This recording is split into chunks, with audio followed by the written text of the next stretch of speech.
Hi, my name is Wendy Dewitt, and I'd like to thank you for joining me.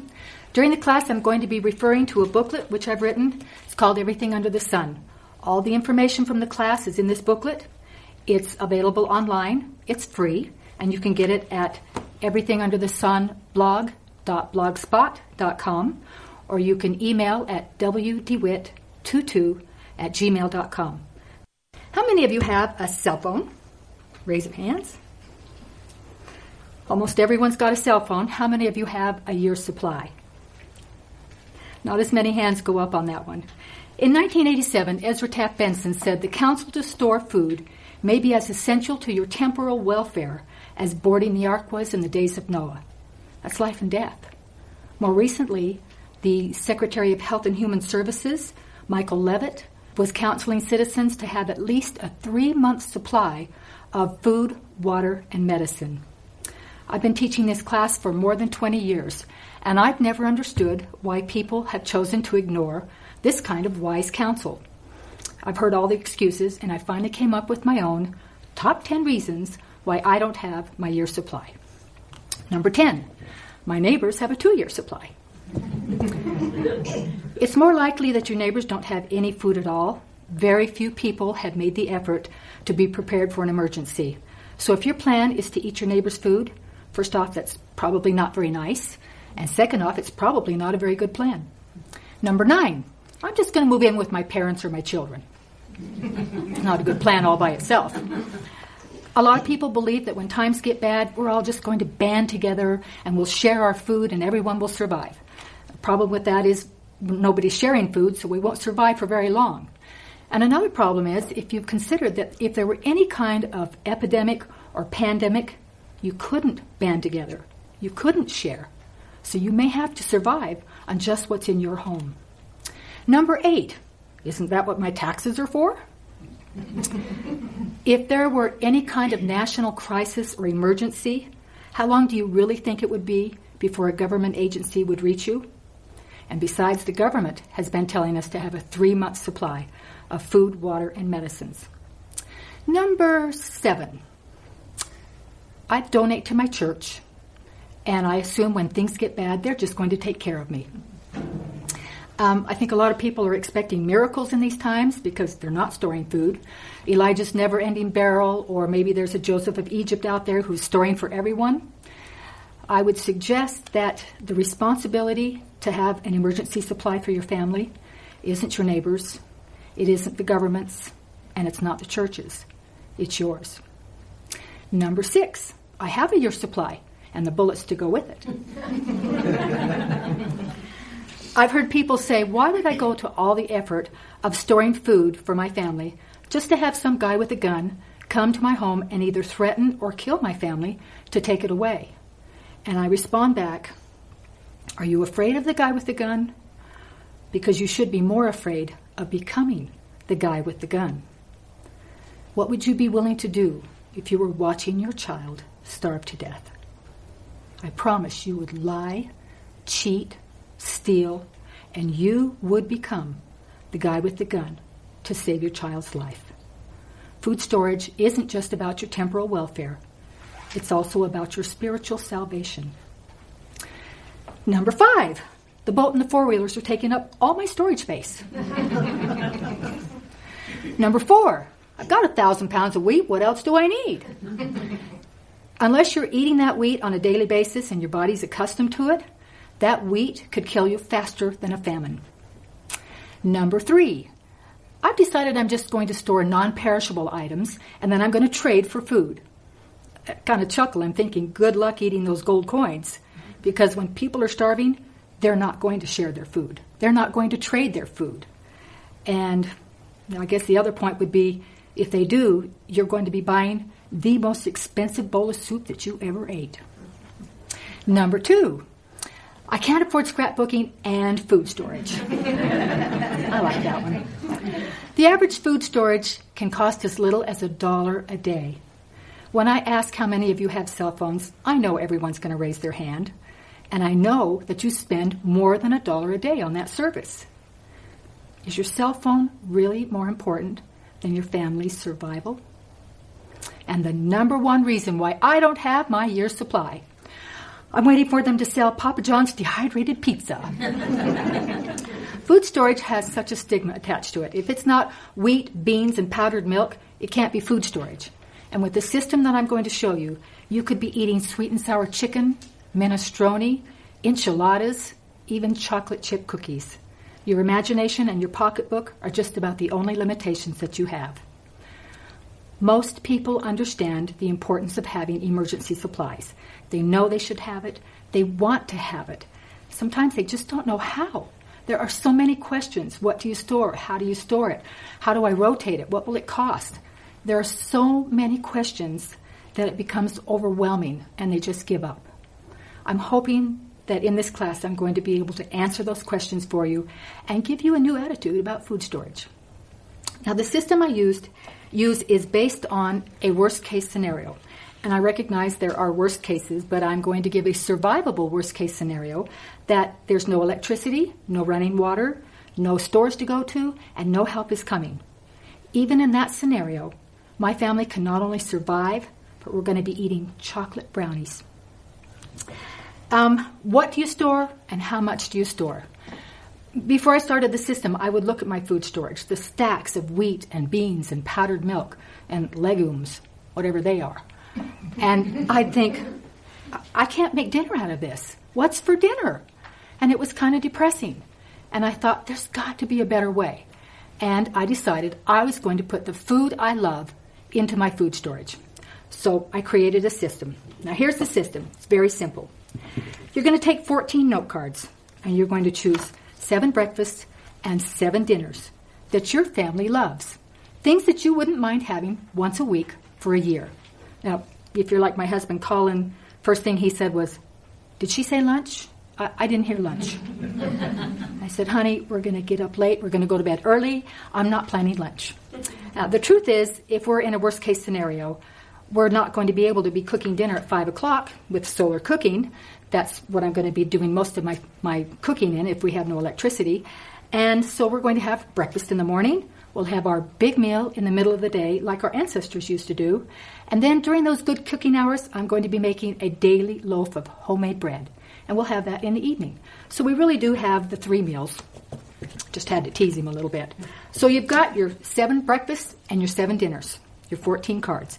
You're going to have these meals once a week for a year. There's 52 weeks in the year, so you're going to have them 52 times. If spaghetti were one of my meals, and it took a jar of spaghetti sauce and a pound of noodles and maybe a pint of sausage, the water to cook the noodles in, the salt, everything that it takes to have that meal. Maybe you want to have garlic toast. Whatever you're going to plan to have with your spaghetti, you multiply everything by 52. When you're done, this card is going to tell you exactly what it's going to take to feed your family spaghetti once a week for a year. You fill out the rest of the cards, and you know exactly what it's going to take for an entire year's supply. Don't forget to add, if you're going to have the breads, if you want to have chocolate cake, pies, whatever your desserts are, everything that it's going to take to feed your family for a year. Don't forget to add the spices and the water, everything that it takes. The system is very simple and straightforward. Does anybody have any questions about the system? Yes. I have celiac, and I was wondering if you have any suggestions for using your system for those of us who have food allergies. The system actually works really well for that because you're the one who's deciding exactly what goes into your food storage. Now, there's 2 ways that you can do this. If you have a not so severe allergy and it's not taking a lot of foods out of your storage, you just plan your meals around not having those foods in your food storage. If it's pretty severe and there are a lot of things that you can't have 2 separate ones. Have one for your family and all the things that they like, and then a separate one for you. And it's not that big of a deal to do because you're going to know what you can have and what you like. Also, you want to have, if you've got rice flour, if you're buying pancake mixes and things that have rice flour, you're going to want to learn how to make your own. Get online and figure out how to make rice flour. It's very simple. Have a grinder and store them in their original form. The oats, the rice, brown rice, there's a brown rice flour you can use. And just learn how to make those mixes yourself, and it's just that simple. It works for allergies. It works for if you have food problems, diabetes. There's all kinds of problems that people have, and they're not able to just pick out any food storage. It's very specific. So it's good for that. But it's also good if you just have different taste. My husband likes oatmeal. He wants to have oatmeal for breakfast 3 times a week. I like oatmeal. I'm not having it 3 times a week. So we actually have separate breakfasts. I have multi-meal and rice pudding and different things. And it's not a problem for me to make up separate cards for him and separate cards for me, and I shop according to those cards. So it's a very simple process that way. This system can save you time and effort and money because you're no longer buying foods that you don't eat or even like. You're only going to buy what you need. You're not going to buy too much or too little. I used to buy dehydrated apples by the case. It was one of those foods that I'm looking at it going, that would be a good snack. It's got fruit, that would be something good. And I just kept buying them. I had cases of them. But when I started the system, I realized what I really wanted was to have homemade apple pie every Sunday. And all I need for that is 9 cans of dehydrated apples. It's a great system. You are the one that decides how much you eat, what you eat, even how often you eat. And it is wonderful for the individuality that it provides you. Now you've got your 14 cards. There are recipes in the booklet that the 14 cards, you're welcome. I want you to use your own recipes. I want you to make up your own recipes. But if you get into the booklet, there's about 40 recipes in here. I put them in mostly to show you the variety of foods that can be in a food storage. You're going to be surprised at the kind of things that you can have. Chicken Creole and sweet and sour chicken, enchiladas. There are so many foods that you would not have thought would be food storage. So you're welcome to use the recipes, but I want you to use your own, your favorite recipe, because that's the way you're going to put the food you love into your food storage. Now, once you get your cards all made up, I want you to get a notebook. This will be your food storage notebook, and you're going to make a shopping list. And my shopping list has 5 columns in it. First one is the food. It's an alphabetical listing of everything that's on my card. Every spice, every meat, everything that's on those cards. You transfer it to this shopping list. If I were to be looking at my rice column, it would say rice under the food item. Then the next column is all the meals that food is in. I've got 36 cups in my salmon and rice, 36 cups in my sweet and sour, for a total of 72 cups of rice. And you go, okay, how many pounds is 72 cups of rice? If you go to the back of the booklet, there's going to be a couple of pages called the equivalency pages. And in there, you're going to find all this great information. 2 cups of sugar in a pound of sugar. If you look at the rice, it's going to say rice has a 30-year shelf life. There are 12 cups of rice in a number 10 can. There are 2 1/3 cups of rice in a pound. And that 1 cup of rice makes 3 cups cooked.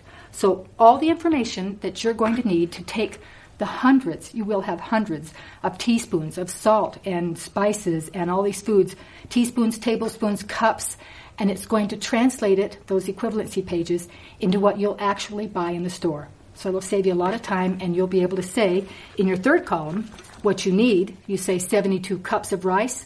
That will equate to 6 number 10 cans.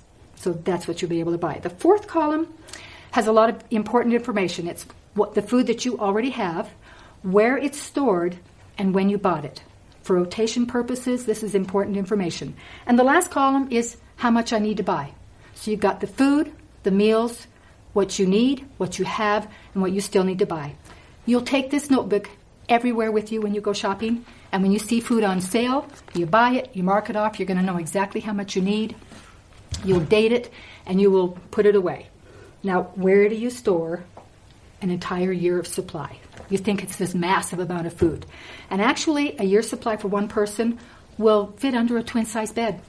So you don't have to make little tables out of wheat cans and put tablecloths on them. You don't have to have the rolling shelves. Just go ahead, and whatever is under your bed, it's never going to be more important than your family's survival. Keep it in your house. If you live in a desert, you don't want to put it in the garage or in the attic. You might as well not buy it, because heat, light, air, and moisture will destroy your food storage very quickly. Your shelf life will go to nothing. So this is an investment. This can save your family's life. take care of it. Keep it in your home where you've got a good temperature control. All right, rotation. That's one of the most frustrating things about food storage, because I know a lot of you have had food storage in the past, and it wasn't food that you ate. You didn't even like it, but you stored it because somebody told you to store legumes, and you didn't eat it, so it went to waste. Or I've had systems before where I think there's 20 pounds of spaghetti in the cupboard, and I'm digging through there, and half an hour later there's no spaghetti, but I find a can of powdered milk from 1976. And you've all done that. So that doesn't happen to me anymore with this system. What I'll do is, in a timely manner, I will buy all my food storage. Now that doesn't mean in a week, but it doesn't mean 5 years. In a timely manner, you're going to eventually check off that last item in your book. You're going to close the book for a year. It's the best part about the rotation. It's a yearly process. I don't think about my food storage all year long. And then once a year, I'll take out my book and I will go alphabetically down every column and every item. And what I'm looking for is any food that looks like it's going to be coming up for expiration in the coming year. If it is, I'll note how much it is. I will go out and buy it. I'll repackage it however it needs to be packaged, if it's vacuum packed or in the number 10 cans. Date it, mark in my book that I have a new date for that food. I'll put it under the bed, and I'll take the food that's coming up for expiration and put it in my kitchen pantry for daily use. So I think the best part about this particular system for me was I don't have to do a rotation more than once a year, and I always have a full year supply. I'm not going to worry about if I'm ready to go to the store the next day and I need to replenish whatever it is and something happens. I'm stuck. I don't touch my food storage food at all unless it's time to rotate it into my kitchen pantry. I really like that part of the program because I feel that security of knowing no matter what happens, no matter when it happens, I'm prepared. All right, another thing that helps me with the rotation is that I'm all about long shelf life. I won't have anything in my food storage that doesn't have at least a 3-year shelf life. Most of my food has a 10, 20, 30-year shelf life. Some of it's indefinite. I love the indefinite food. Try to get those. If you will go to providentliving.org, the website there is going to tell you the latest information about dry pack foods. This is what dry pack food looks like. It's the number 10 can, and it has an oxygen packet inside. And the website there is talking about the dry pack foods that have 30-year shelf life. They are beans, rice, wheat, apples, macaroni, oats, potato flakes, onions, spaghetti, sugar. Sugar has an indefinite shelf life. They're even giving powdered milk a 20-year shelf life. Keep in mind, the longer you hold on to it, the less the quality and the nutritional value is going to be. You know, if you open it 30 years later, it's certainly not going to be as tasty or nutritional as if you opened it in 5 years. But that's a decision that you get to make. The point is that it is safe to eat, that it will sustain life. And that, if we're eating food storage, that's what it's all about, is sustaining life. So 30-year shelf life on some of those foods. I didn't have a lot of canned foods in my storage because I thought it had maybe a 1 or 2 year shelf life. And on this website it says, for emergency storage, commercially canned foods in metal or jars will remain safe to consume as long as the seal has not been broken. You understand that this is the seal. And if there is any damage to the can, and that if it's dented, if it's bulging, if it's weeping, if you open it and it spurts, then that's not safe. The old saying, when in doubt, throw it out. You remember that. But if the seal is still intact, it says as long as. To me, that's a long time. So I'm pretty excited about that. The Canned Food Alliance concurs, and they say that canned food is safe to eat as long as the can is not damaged in any way. So I have begun putting a lot more canned foods in my food storage.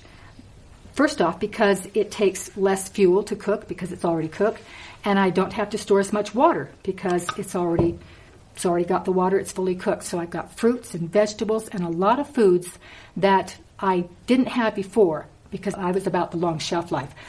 If you go to the Hormel website, they actually say that their Hormel chili has an indefinite shelf life.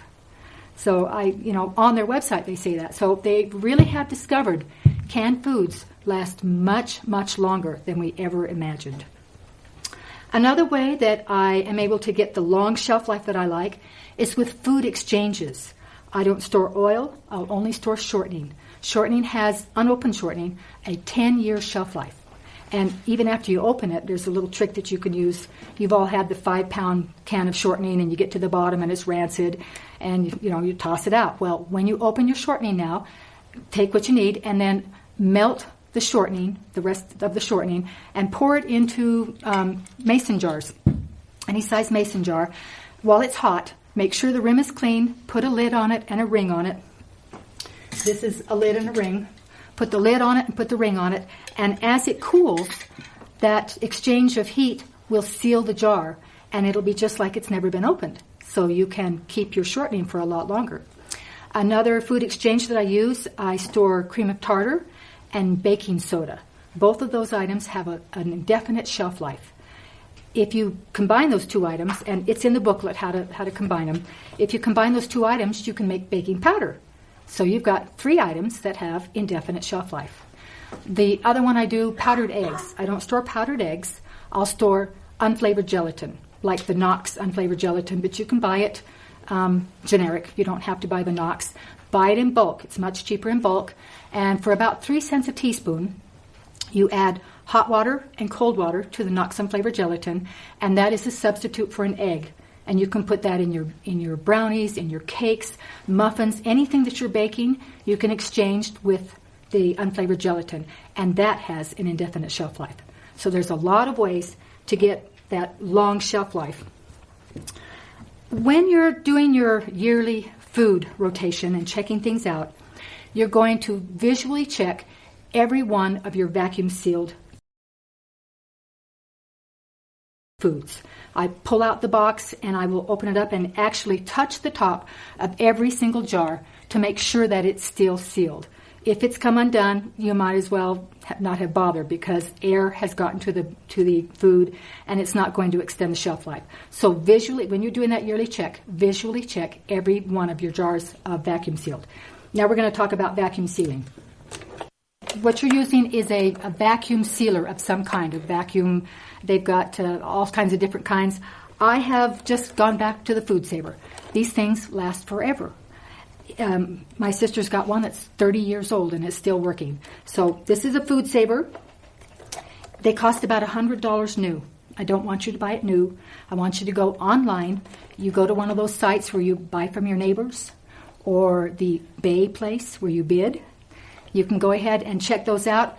Every time I've checked online in these different places, there are at least 100 Food Savers that they're selling, usually about $20, maybe $30. Some of them are brand new. Some of them have all the attachments with them. So go online and don't buy it brand new. Save a lot of money.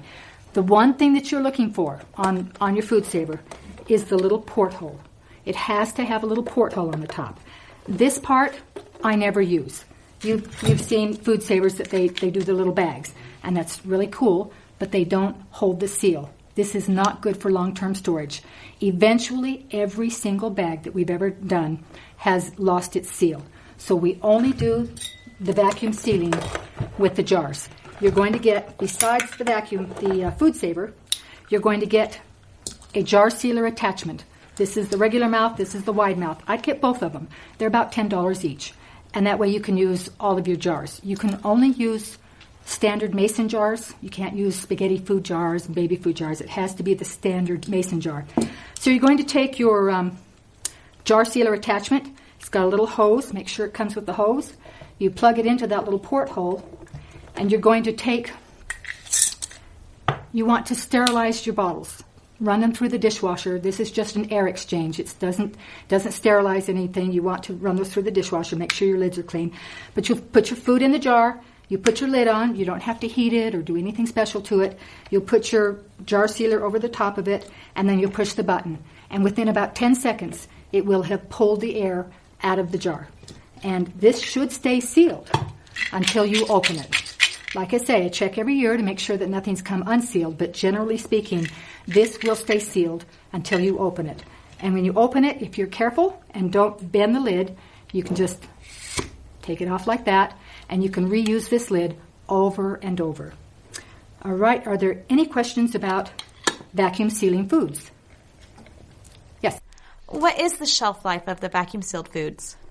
That's really going to depend on kind of where you live and how you take care of your foods. I live in the desert, and it's, I get a 3-year shelf life out of my food storage, out of my vacuum sealed foods.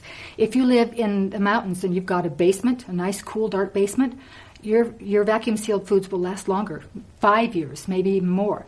As you experiment with this and you test them every year, when you're doing your rotation, you can open up a jar of M&Ms, that's the best part, and test it and make sure that they're still good. And you'll get a better idea as you practice with it.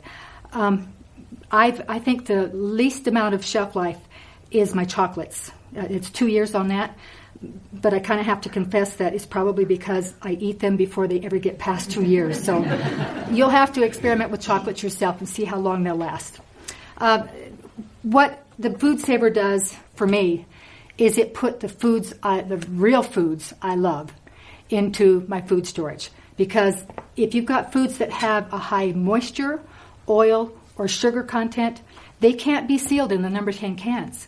So vacuum packing will put all of those foods, by putting them in glass jars, is going to put those foods, raisins, nuts, chocolates, granola bars, brown rice, almost anything that will sit in your kitchen pantry on the shelf, you can vacuum pack. You can vacuum seal them, and it's going to extend the shelf life, like I say, depending on where you live and how well you take care of it, by at least 3 years, maybe 5 years, maybe more. You have to do the testing on that. This is what changed my whole concept of food storage. This is the basis of my system. I know it doesn't look that great, but this is real meat. This is bottled chicken. This is what makes my food storage. Chicken enchiladas, it's real chicken. Beef stew, it's real beef. This is solid meat. It's fully cooked, ready to eat. It makes its own juice. It's tender. It sits on the pantry shelf, needs no refrigeration, just like your can of tuna fish. But it's going to taste so much better than your canned meats, and it's going to be cheaper because you're going to be buying all your meats on sale. There's hardly any meat that you can't bottle. You can do beef, chicken, turkey, ham, fish. It will actually dissolve the bones in fish. I've even had moose. So I joke that say if you can catch it, you can can it. I can't say enough good things about this because this does change your food storage to know that you can have real meat. Now you're having real meals. The process could not be simpler. You're going to start with a pressure canner, and there is a difference between a pressure canner and a pressure cooker. A pressure cooker is a thin metal pot. It's got a little lid that goes on the top, and it screws on like that. It just kind of twists on. Then it has a little cap that goes on the top of it. When it gets to a certain pressure or heat, it starts rocking back and forth. That's a pressure cooker. You can't bottle meats in a pressure cooker.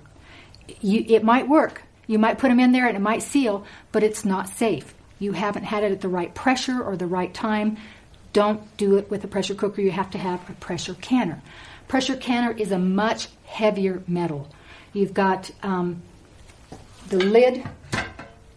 If you don't have a pressure canner already, I'm going to suggest that you buy metal to metal. There's no rubber gasket inside of here. Now, if you've already got a canner and it has the rubber gasket, that's fine. It'll work. But I suggest that you order some more gaskets because at some point it will be the fatal flaw of that mechanism. It's going to go bad and you'll have steam pouring down everywhere. It's going to have wing nuts or some kind of mechanism to hold the lid down. It's going to have a pressure release valve. I have 5 pressure canners that I've bought online. One of them is over 80 years old, and it still works, metal to metal. It has a pressure release valve that is just a valve that is up when it's open, and you push it down when it's closed. This one actually has a little weight, 5, 10, 15, and you put the weight on there to close up the valve. And then it's going to have a pressure gauge, and that's going to have 5, 10, 15, and then the digits in between to let you know at how many pounds of pressure you're cooking. The pounds of pressure that you need to use is going to depend on your altitude. So when you get a pressure canner, if you get a used one, it's not going to have an instruction booklet, but you can go online, know what your altitude is, and it will tell you how many pounds of pressure you need to cook at. I'm in the desert, and I cook at 10 pounds of pressure. If you're higher up in the mountains, it could be 13, 14. So that's very important. Look that up when you get your pressure canner. Let's start with the bottles. If you have never bottled meat before, I'm going to suggest that you buy new bottles. If you've got bottles that came from grandma's attic or a thrift shop or a yard sale or something, you don't know how old they are. You don't know how many times they've been used. And it's really sad to have that really yummy meat inside the canner, and you open it up and the bottle had a hairline crack and there's meat floating in there. So I suggest you buy new bottles, and then you can use them over and over, because you know how many times they've been used, you know they're safe. You're going to start with raw meat. I like the raw pack. There are other ways to do it, but I like the raw pack. It's easier, it's faster, there's no preparation whatsoever. Literally, you take raw meat and you put it in a jar. That's it. You can put a little bit of salt in there if you want. I'm going to suggest that you don't put anything else in the meat. You'll want to experiment. You want to make chicken noodle soup. You want to do all kinds of things with gravy and beef. Please don't. There are a lot of foods that aren't safe for home canning. Rice, dairy products, flour, there's a lot of things that aren't safe. So if you just do meat, and I don't even put spices in mine, just salt. If you'll do that, you know your meat will be safe, and you can always add those ingredients later when you're cooking your meal. So just do the meat. So we have the meat in a jar. You've got a pan on your stove that you're boiling the lids. You're going to soften this little rubber gasket here, and that is going to, after they've been maybe 2 or 3 minutes, the meat's in here. Make sure the rim of your jar is very clean. There's no grease or anything on there. You'll put your lid on, and then you put your ring on, and you put it on finger tight. For my husband, that's a whole lot tighter than for me, so finger tight. Now you're going to come to your canner, and you've got about 3 inches of water in your canner, and you've got a tray in the bottom of it. Don't put your bottles directly in the bottom of the canner. They have to sit on a tray. So you put your tray in there, and then you've got your bottles. If you're doing pints, this is a 921 canner. You can do about 17 to 19 pint jars. The quart jar will hold 2 pounds of meat. The pint jar will hold 1 pound. If you have a big family, you're going to want to have these, and it'll hold 7. They do have one. It's the 930, and it will stack quarts. I've always wanted one of those. It will stack quarts double high, so you can put 14 quart jars in there. That's 28 pounds of meat in one cooking, one shot. So if you've got pints, you can stack them. You put the first layer in, and then you need another tray that you put on top of that, and then start stacking the second layer.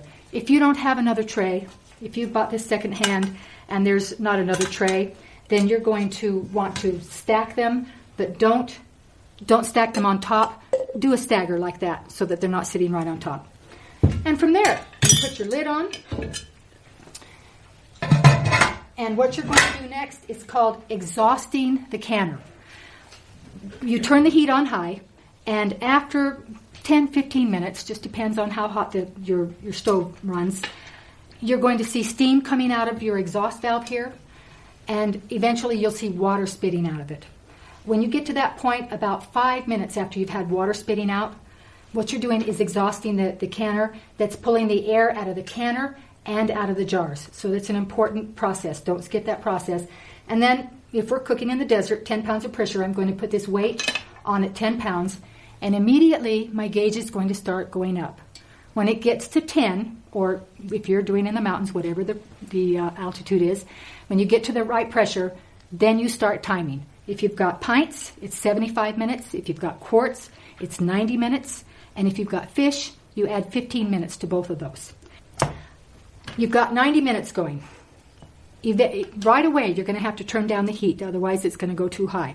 So right away, you're turning down the heat, and during the entire 90 minutes, you're going to continue turning that heat down to keep it at 10 pounds of pressure.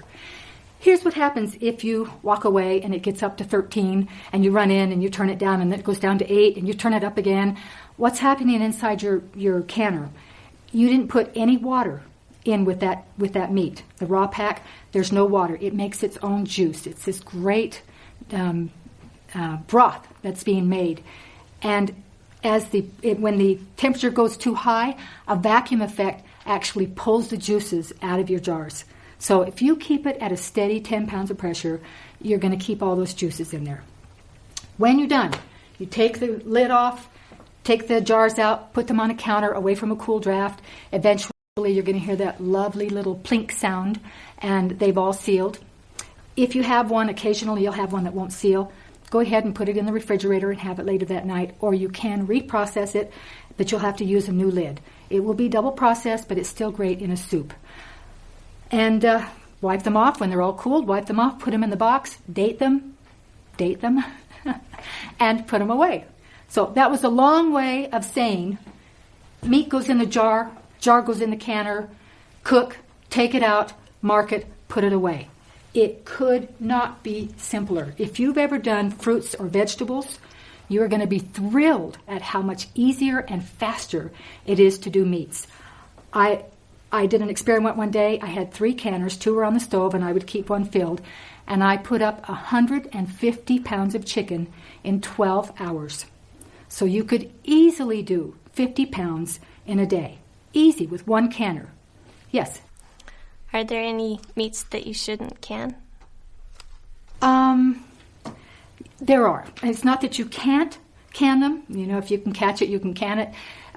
You don't want to do any processed meats. Hot dogs, bologna, turkey ham, anything like that. You just don't want to do that. It turns out really mushy. Hamburger. I used to do hamburger, and I didn't like how it was kind of a pasty texture. Now, you can do ground meats, but you're going to want to brown them first.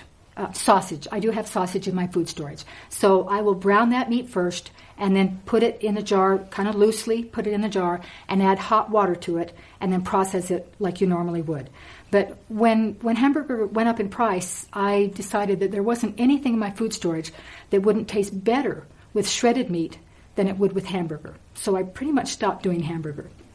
Another idea is, after Thanksgiving, you're taking all the meat off the leftover turkey, and you put it in a baggie and you stick it in the fridge, and 3 or 4 days later you stick it in the freezer, and about 6 months later you throw it away because it's freezer burned. You've all done that. What you're going to want to do now is just take the meat off the bone, put it in your jar, add the hot water on top of it, because you've already cooked the juices out of it, so it won't make its own juice, but you add hot water to that and process it like you would normally, the same amount of time, everything. And that will just be a nice chicken soup type of meat. And you might want to mark on it that it was leftovers, that it wasn't raw pack. So the rotation of meats. Any other questions about cooking meats? There's always questions about the meat. Yes? Is it safe to bottle meats on a glass top stove?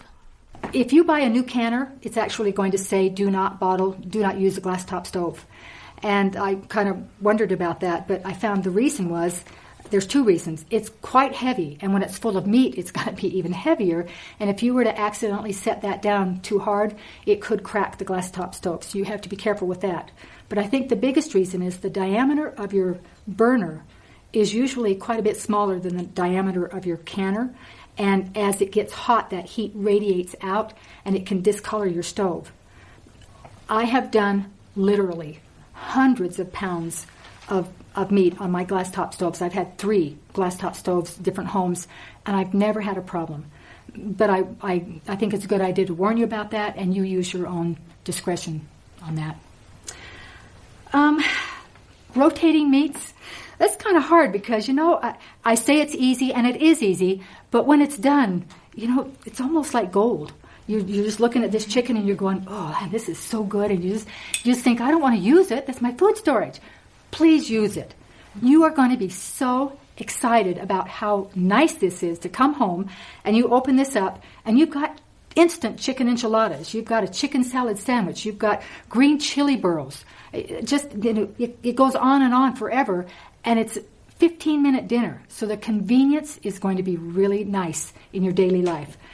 So you want to rotate it. Also, if you keep it for a really long time, it's going to, again, like all the other foods, it will lose its nutritional value, and it's just better to use it up. So here's a good rotational system. If you're going to have a meat dish in all of your daily, one meat dish every day, 365 meat dishes, you're going to eventually bottle up. If you can do 50 pounds a day, you could have all your food storage done in about a week. So you bottle it all up, you date it, you put it under the bed. And you have two choices. You can bottle up 50 more pounds and put that in your kitchen pantry, or you can take 50 pounds out from your food storage and put that in your kitchen pantry. But the idea is that you want it in your pantry. If you use 2 bottles a week, that 50 pounds will be gone in about 6 months. And you will have, then when it's gone, you know that you've done 25 beef, 25 chicken, whatever it is. You bottle up 50 more pounds, put that under the bed, take out 50 more pounds, put it in the kitchen pantry. It's just this nice, like a free ride that you get to take it out of your pantry. It's not coming out of your food storage. So you take it out and just do that rotation. 2 bottles a week, you will have your entire food storage, the 365 jars, rotated in about 3 years. If you really like it and you want to use 3 bottles a week, you'll have it rotated in about 2 years. So please use the meat. I think you're going to be really excited about it. And don't be afraid of it. I've heard stories about Aunt Ethel maiming 6 of her children with the pressure canner, and they're all just scared to death of it. It's very, very safe, especially the new ones. They've got every safety precaution there is. It's a fabulous way of putting real foods, real meals into your food storage. Now, if you have a bowl of beans or you have a bowl of chili and cornbread, the only difference is your spices. Spices are going to make or break your food storage. So don't forget to get your spices. Buy them by the pound. They're going to be a lot cheaper if you buy them by the pound. I think you can get a pound of cinnamon for about $3 if you buy it in bulk. And what I do is I just bring it home. I'll take out what I need for my food storage, and I'll vacuum seal that. And then that goes in my food storage, and the rest goes in my pantry. And if it's vacuum sealed, you shouldn't have any problem rotating every 5 years. Would be an easy rotation. You might even be able to go longer. But don't forget your spices. That's really important. One of my favorite sources of alternative fuel is the solar oven. Solar cooking is used all over the world. In India alone, there are hundreds of thousands of solar ovens being used. This is a clean heat. It keeps the heat out of the kitchen. It tastes really good. They've actually done tests, and they found that solar cooked food wins out over all the other sources of fuel, your regular cooking. And it's a free source of fuel. You're using the sun. If the sun is shining, it's going to work. You set it out in your backyard, open it up. Within 20 to 30 minutes, you're going to have a 350-degree oven, and you can cook almost anything in an oven that hot. I've cooked rice and pastas and casseroles. Bakes bread beautifully. It browns it. It makes a beautiful loaf of homemade bread. There are 3 kinds of solar ovens. You've got the simple box oven. You've got the parabolic solar cooker, and that is a circle of mirrors. It's pretty complicated. And then you've got the panel cooker, and my favorite is the panel cooker. This is the global sun oven. I really like this one. It's my favorite. Process, you set it out there, and you've got the panels. This is very easy to open, and it just opens like that. These panels will catch the light, and it will shoot it into the oven. Inside, you've got a glass door, and the glass door is on a rubber gasket, a heavy rubber gasket, and that keeps the seal in the oven. It's also got a rocker arm inside, and that keeps the food level if you have to move the oven around. So it's going to keep that food level, it won't spill. And then there's actually a temperature gauge up here in the corner, so you're going to know when your oven is hot enough. It's easy to close up, just like that. I keep my solar cooker on a rolling cart so that as I'm moving it around, it's not going to spill the food. That just makes it a little easier to follow the sun. Cooking with a solar oven takes about twice as long as it would normally. If it takes 25 minutes to cook your bread, it's going to take about 45 or 50 minutes with solar cooking. If you have a large amount of food, you want to, instead of putting it in one big pan, you want to split it up and maybe cut it up into smaller pieces, and it's going to cook faster that way. Cookware, you want to buy your oven first and then get your cookware, because you don't want to buy a pan that's not going to fit. You can have Dutch ovens if you'd like to use those. That's really good for that occasional cloudy day. The sun comes out, goes behind a cloud. A Dutch oven takes a little longer to heat up, but it will hold on to the heat so that when the sun goes behind the cloud, it's going to keep that food hot so that it's safe. Another type of cookware is you want to have metal. You want to have dark metal, thin metal that's going to heat up very quickly, and you want to have tight-fitting lids. That's going to keep the moisture inside your foods so that you cooked spaghetti on top of a stove and you see all that steam coming up. When you cook in a solar oven, you've got that tight-fitting lid. You don't lose that moisture, so you actually use less water when you're cooking with solar because that moisture stays inside. There are a lot of things that you can do with a solar oven besides just cooking food. You can pasteurize water. You can kill infestations of grain or other foods. You can sanitize dishes or dry firewood. You can sprout foods, and you can decrystallize jams or honey. Honey is one of those foods that has a very long shelf life, but it will go hard. As it gets old, it goes hard, it crystallizes. I used to buy honey in the big buckets, and now I buy it in the small 5 or 6 pound jars, and that will fit inside my solar oven, because if it's gone hard and if it's crystallized, heat will bring it back. So I just pop it in the solar oven, and you're able to bring back that honey. For those of you who are interested, a solar oven will cost about $200. And I need to warn you that you're not going to be able to go on the websites and get them used or discounted, because once people buy these, they pretty much keep them. So if you go in with a group, sometimes you can get a discount that way with the solar oven. So this is one of my favorite alternative sources of fuel, and my other one is called the rocket stove. I was teaching a class in Portland a few months ago, and they weren't really interested in the solar oven, as you can imagine. They were doing demonstrations on a rocket stove. Just the name is so cool. The guys are going, well, rocket stove. They were showing rocket stoves, and a rocket stove is great because you are going to be able to get a very hot, almost smokeless fire. And because of the design of the rocket stove, it concentrates the heat and it burns the fuel more efficiently. So you're going to use 75% less fuel than you would if you were just making a fire. They're really great. You can buy them for about $40 or $50. You can buy it already made, or you can make your own. And I guarantee the guys are going to want to make them. When I was in New Mexico, a guy had made one out of a propane tank. And he had welded all this cool stuff on it. It looked like it was going to take off. It was a rocket. My husband and I made a double burner rocket stove. We used 5-gallon metal cans, and we put the stovepipe inside, and we have an oven grate on the top, and it's just really cool. Less than $20. You can make them for under $20 very easily. I brought one that you can make for free. And the instructions how to make this are in the booklet, but I'm going to walk you through it in case my instructions aren't very clear. You need a number 10 can and 4 soup cans, and then some kind of insulation, maybe ashes or vermiculite or something. But you're going to start with the number 10 can, and you're going to take the lid off and save the lid, and then you're going to cut a hole in the edge, in the side of the can, the size of your tomato soup can, so that it just fits inside. Now you want to make it almost exactly the right size, because if you don't, you'll have your ashes coming out the edges here. So get some of these nice little tin snips that have the curve to them, and cut it kind of small, and then keep cutting to make it just right, so that it's going to be the right size. You're going to take your first soup can, and you're going to take just the lid off and cut a hole the size of the can in the side of that. Take your second can, cut the top and the bottom off, and that's going to fit inside of that first can, and that's the beginning of your elbow. You're going to take your third soup can, cut the top and the bottom off, and cut it a little bit shorter, and then you're going to pinch it just enough so that it fits inside of your first can. And that's the elbow. This is going to fit inside the can, and this part of the elbow is going to come out of this hole. That's your elbow. And you want that to be just below the lid of your number 10 can. Then you're going to take your 4th can.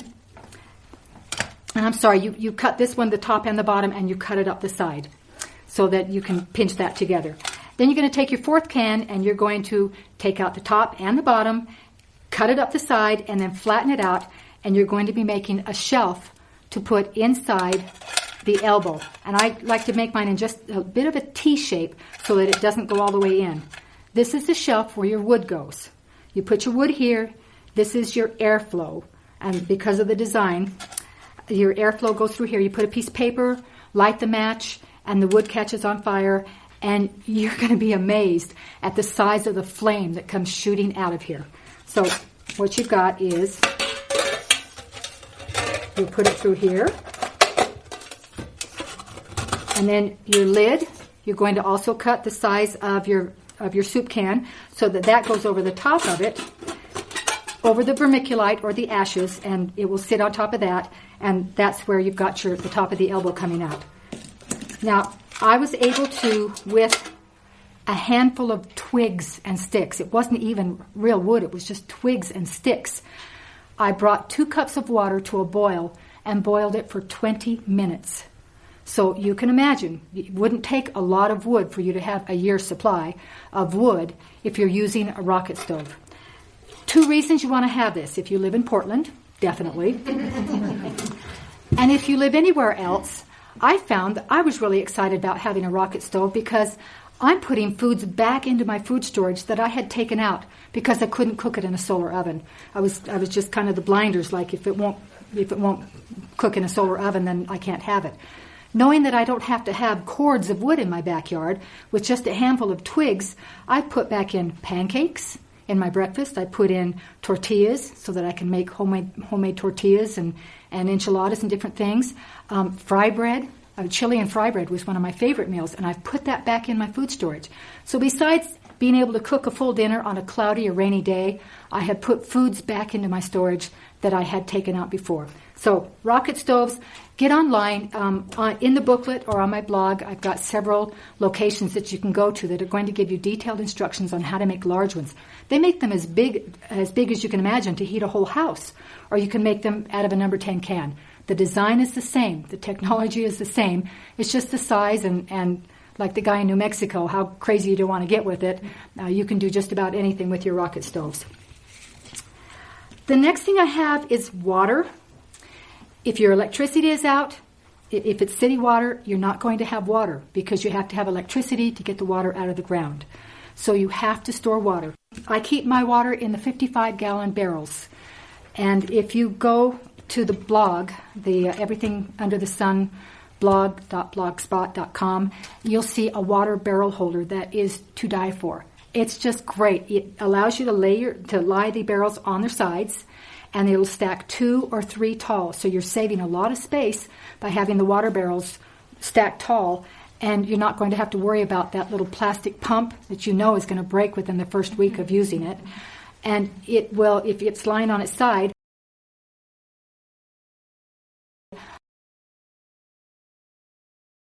one of the lids, you take the lid out, and it's a perfect fit for a faucet, just the kind that you get at the hardware store. So now you just turn on the faucet and you've got your water.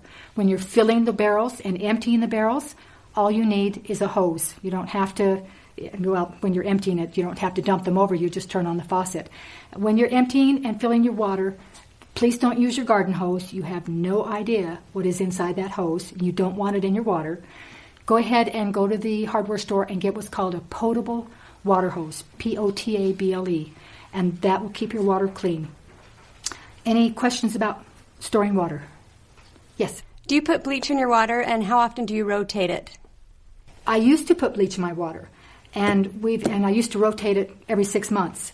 And not too long ago, we know some people that work in the city water systems, and they're saying that most city water supplies have enough chlorine in them that you don't have to add bleach, which I was really happy about because I really hated that bleach taste in my water.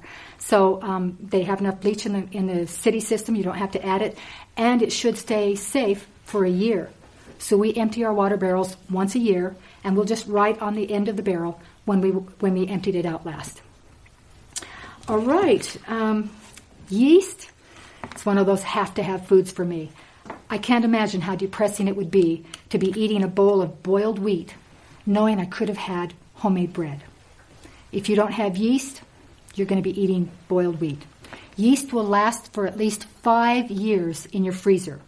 So this is what I buy. It's usually vacuum sealed. And I just put that in the freezer, and every 5 years, I'll just rotate it out and buy new. So yeast have to have food. Be sure and get that. White wheat is something I discovered not too long ago. White wheat, if you're not a big fan of whole wheat bread, the turkey red hard wheat, sometimes people think it's a little too heavy, maybe the flavor's a little bit too strong. If you've never tried white wheat, I think you're going to like it. It's got a lighter color, lighter texture, and a lighter flavor than whole wheat. It's almost like you've taken white flour and wheat flour and combined them. And it's great, especially if you're going to be doing cinnamon rolls or things like that in your food storage. You want to have that white wheat. And it has the same nutritional content, moisture content. The price is the same. The shelf life is the same. So if you haven't tried white wheat, you might want to try that. Now, speaking of wheat, they've done kind of a research on people who do have food storage, and they found that of that small amount of people that have food storage, 90% of them did not have a wheat grinder. And kind of smile and think, well, you guys are going to be eating boiled wheat, and I'm going to be having homemade bread because I definitely have a wheat grinder. You'll want to get a hand grinder first, just in case there's no electricity, and then maybe get an electric grinder because you're going to want to practice making homemade bread if you haven't done it. The booklet is going to tell you information on where to get them, the best kinds, the research that's been done, and what they're going to cost. So get your wheat grinder. Technology has given us the ability to have so many foods in our food storage. If you're not a real fan of powdered milk, you can actually have real milk. This is shelf-stable milk that sits on your counter, and it's good for at least a year. If you are a fan of butter and cheese, you can actually, I used to bottle my own butter, and I don't do that anymore. I had a high failure rate, and I discovered that you can buy canned butter, and this has an extremely long shelf life. I don't know what that means. I'm thinking almost indefinite. They won't say that, but they do say extremely long. So you can buy canned butter and canned cheese that will sit on your shelf, and you've got a really long shelf life with that. If there are no other questions, I'd like to thank you for coming to the class. I hope that I've been able to answer your questions about food storage, and I hope I've been able to motivate you and get you excited with a new attitude about getting prepared. Thank you.